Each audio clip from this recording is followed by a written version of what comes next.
बोले बोले छठी मैया की JMS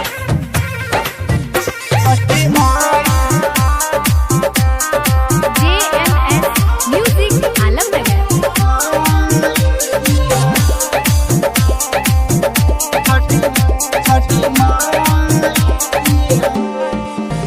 सबके दुख दूर करे वाली बाझिन के कख भरे वाली बाझिन के कख भरे वाली सबके दुख दूर करे वाली बाझिन के कख भरे वाली उ छठी माई हवे छठी माई हवे छठी माई हवे उ छठी माई हवे छठी माई हवे छठी माई हवे Chhathi Mai JMS music Alamnagar. Music by Jaswant Kumar. सुपवा में अर्घ चढ़े सांझ बिहान हो छठी माई के पूजे सभे टोला समाज हो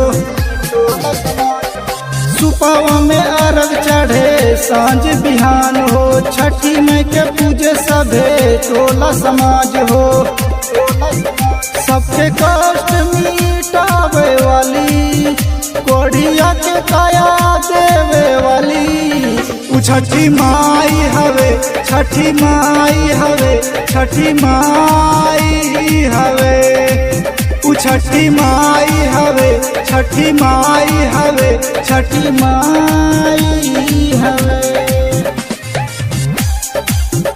छठी Mai JMS music Alamnagar. Music by Jaswant Kumar.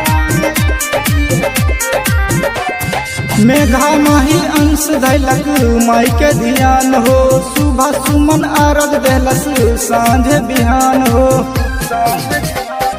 Megha Mahi Ansh धैलक माई के ध्यान हो सुबह सुमन अर्घ देलस सांझ बिहान हो सबके रास्ता देखावे वाली अनहरा के आँख देवे वाली उ छठी माई हवे छठी माई हवे छठी माई हवे उ छठी माई हवे छठी माई हवे छठी माई हवे।